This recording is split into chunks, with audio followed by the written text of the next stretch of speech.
Mas antes da gente partir para esses assuntos, a gente começa o Mapa Mundi dessa sexta-feira com um assunto muito feliz, principalmente para a população de Cabo Verde, que é um dos menores países do continente africano, um dos menores países do mundo, que se classificou pela primeira vez para a Copa do Mundo. Cabo Verde, a gente tem, olha aí a comemoração da torcida de Cabo Verde. Vamos acompanhar um pouquinho a comemoração?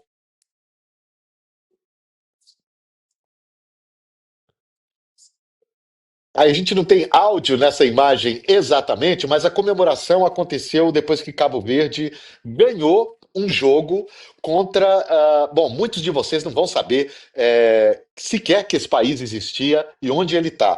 Mas a gente vai contar para vocês. Cabo Verde ganhou pela primeira vez, se classificando depois de uma vitória sobre o reino de Eswatini, que é a ex-Suazilândia. E para falar para a gente um pouco sobre isso, eu trago aqui com muito prazer nosso primeiro convidado aqui no Mapa Mundi de hoje, o jornalista Emerson Penha, que fala com a gente lá de Minas Gerais, da Grande Divinópolis, e que teve em 20, já morou na África, morou em Moçambique, teve em 24 dos 54 países da África. Me corrija se eu estiver errado, Emerson. Bom dia aí para você, muito obrigado por Não, estar tá aqui no Mapa certo. Mundi. Eu é que agradeço, meu querido Sérgio, o convite. De fato, estou aqui de Divinópolis para o mundo, né? São 24 países, rapaz. Boas lembranças essas, viu, desse tempo de África. É isso mesmo.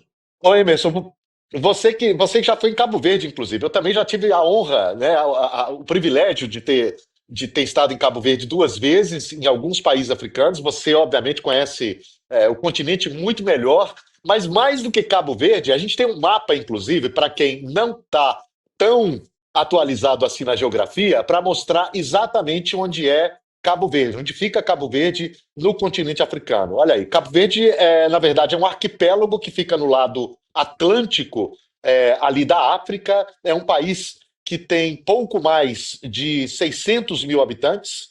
Se chegar a isso, é um dos menores países do continente africano, e o reino de Eswatini. Eu tive que olhar aqui várias vezes para não falar esse nome errado, Emerson. A gente tem também a localização desse Eswatini, reino. Antigamente era Eswatini, mais exatamente. fácil, né? A gente chamava de Suazilândia e pronto, né? Mas o Eswatini na verdade, uma homenagem ao nome de um rei do século XIX e tal. Essa mudança foi recente de Suazilândia para Eswatini. Foi, se não me engano, em 2018, se não me falha aqui a memória. Ali no mapa, Mas no é um mapa país muito parece bem maior pequenininho, do né? que é, de fato, né?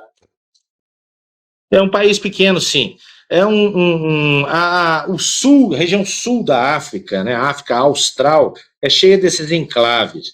Você vê, dentro da África do Sul tem o Lesoto, quando a gente vê no mapa, é só uma bolinha, lá no meio da África do Sul, assim, e que tem uma curiosidade enorme, o país inteiro fica a mais de 3.000 metros acima do nível do mar. Você veja que o ponto mais alto do Brasil é o Pico da Neblina, 2.900 e qualquer coisa, não chega a 3.000, né? Mas o país inteiro, o reino do Lesoto, na África. Então você tem paisagens assim, em plena África, você sai de um deserto na África do Sul, de um lugar extremamente quente, sobe algumas montanhas, umas estradas bem cheias de curva e tal, difíceis, e de repente você tem uma paisagem da Cordilheira dos Andes, né, com os cumes Eu quero, nevados e tal. Então é muito interessante. eu, eu quero ouvir mais sobre a sua experiência na África. Antes disso, a gente tem o depoimento de um dos jogadores de Cabo Verde, mostrando toda a alegria dele ali após a Com classificação do certeza. time para a Copa do Mundo. Vamos ver então esse trechinho do depoimento. It means everything to me. It's like since I was a little boy, and I know it's the same for the guys in the dressing room. Since we were all little kids playing football, we dreamed of playing football at the highest stage, and there's no bigger stage than the World Cup. So to do this, to be the first Cape Verdean team here, to lift all the people, the nation, to put them on that stage, there's no better feeling than that. Olha, se você É uma estranhou nova o declaração de sotaque, independência para eles. Mas se vocês trouxeram o sotaque, é isso mesmo, né? Cabo Verde trouxe jogadores de vários países, inclusive um que joga no Brasil, que joga na Série B, no Atlético de São João del Rei, que é um time da primeira divisão de Minas e da segunda divisão do Brasileirão. E metade do time praticamente é de estrangeiros que agora estão vestindo a camisa de Cabo Verde, se naturalizaram cabo-verdianos. Emerson, você que conhece tanto a África, para um país como Cabo Verde, que é um país tão pequeno, que tem uma história aí de colonização de Portugal, como quase todos os países africanos, que tem uma história de colonização, aí imagens do Emerson. O que que significa para esses países um passo como esse, de se classificar para a Copa do Mundo? Eu estava dizendo aqui que é quase como uma nova declaração de independência. Esses países todos ficaram independentes, os países da comunidade lusófona, né, os países que falam português, eles ficaram independentes nos anos 1970 já. Foi uma independência bastante tardia, né, em relação até a própria África teve uma onda dos anos 70, 10, 15 anos antes, de independência de uma série de países, principalmente de França e Inglaterra. Portugal manteve esses países como colônia mais tempo.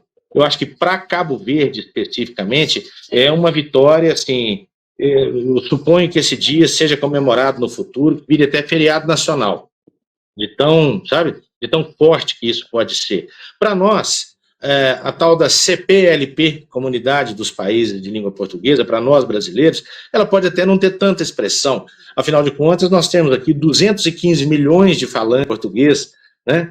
E com um português muito característico, muito nosso, né? Bem diferente do português falado em diversos aspectos em outros lugares do mundo.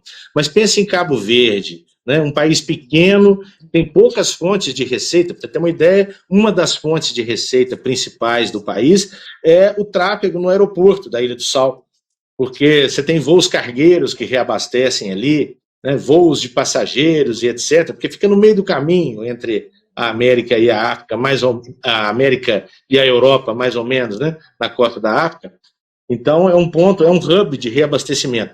Então, gente, você vê um país que tem pouca presença econômica, ou O mesmo estádio aí tem geopolítica, 15 mil, o né, estádio tem da capacidade própria para África. 15 mil pessoas, esse estádio que a gente está vendo aí, inclusive, Pois é, que é o maior estádio do pois país. é, pois é. Então, é do tamanho do estádio do Guarani de Divinópolis aqui, né? Então, para você ver que você tem, veja o nível, veja o impacto, né, a alegria genuína que isso provoca nessas pessoas. É uma vitória nacional, é como ganhar uma guerra, como ganhar uma coisa muito expressiva internacionalmente falando. Eu acho que vão ser tempos inesquecíveis. Vamos, inclusive, ver e vamos até torcer por eles na Copa, não é? Por que não? Vamos torcer para Tá que certo. sigam, para que se classifiquem. Afinal, essa Copa tem 48 seleções, não é isso? Nunca teve uma Copa tão grande. Exato, Então, quem sabe, Cabo Verde exato. passa de fase, pode seguir um pouco mais adiante. E tem 9 países já classificados da África, né? São Argélia, Cabo Verde, Egito, Gana, Costa do Marfim, Marrocos, Senegal, África do Sul e Tunísia, né? A África do Sul, inclusive, voltando à Copa, depois que sediou a Copa do Mundo, depois não tinha conseguido voltar mais ao Mundial, vai voltar esse ano, nessa Copa que acontece no México, Estados Unidos e Canadá. Emerson, agora aproveitando um pouco a sua experiência de África, a gente sabe muito pouco de África, né? No Brasil, apesar de sermos um É país verdade. tão africano, a gente sabe muito pouco da África. Você já viajou muito e me contava sobre a sua passagem, por exemplo, no reino do Lesoto, que é um reino muito alto em vários países. Você teve no Sudão, inclusive, né? Onde agora acontece uma guerra, uma das maiores catástrofes hoje da humanidade, que é algo também sobre o qual a gente fala muito pouco. O que que você acha, o que que você destaca? Primeiro, eu vou repartir a pergunta em duas. Em termos de algo muito curioso que você traz da África, o que que você destacaria? Você falou aí agora do Sudão do Sul. O Sudão do Sul é o país mais recente da África, não sei, talvez seja o mais recente do mundo, não sei se depois houve alguma outra independência reconhecida, mas foi em 2012, não é? Depois de uma guerra muito sangrenta. Então, teve um tempo muito pequeno de paz, infelizmente, de relativa paz depois dessa independência, né? Eu, quando estive lá, o país não tinha sequer bancos, não tinha bancos, não tinha caixas automáticos, não tinha ATMs, não tinha como movimentar dinheiro. Todas as operações, todas as transações, por exemplo, eu via chineses de terno e gravata caminhando pela rua com uma malinha, uma pastinha e 4 ou 5 seguranças em redor. Essa pessoa estava indo fazer um negócio, provavelmente comprar petróleo, não é? Em dinheiro. em moeda sonante, em dinheiro vivo. Então, a África, até pouco Aliás, a tempo presença atrás, chinesa é absurdamente grande na África, né? Nos países que eu fui, pelo é menos, eu onipresente. senti isso.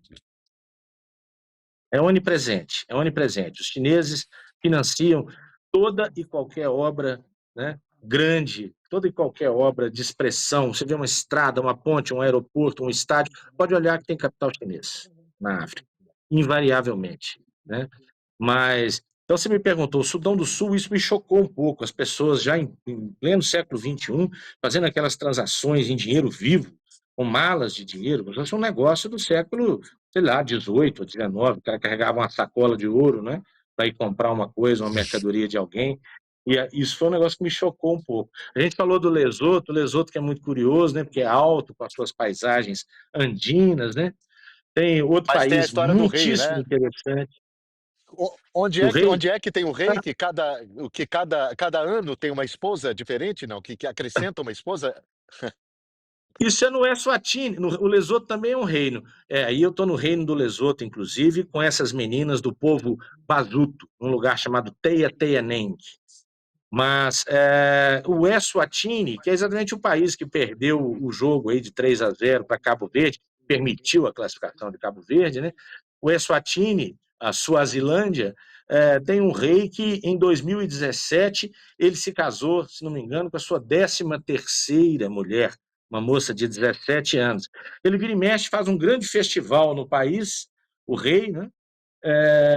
Para escolher uma mulher nova, normalmente uma adolescente, uma mocinha, no meio da comunidade, A, alguém que a, ele a vê, poligamia, se a sente poligamia é atraído e legal, resolve inclusive, levar para para outros si, para cidadãos que casar com não. ele. A Como? poligamia é legal, inclusive, para outros cidadãos? A poligamia é absolutamente legal e tradicional. Em Moçambique também é. Em Moçambique também ainda há, principalmente nas regiões mais distantes das grandes cidades, nas tribos, tal, os homens têm 4, 5, 10 mulheres. Isso acontece nos dias de hoje, né? No Eswatini, a poligamia é legal e é uma coisa interessante. A rainha é uma diarquia. A rainha é que é a chefe de Estado, representa o país nas questões internacionais e etc.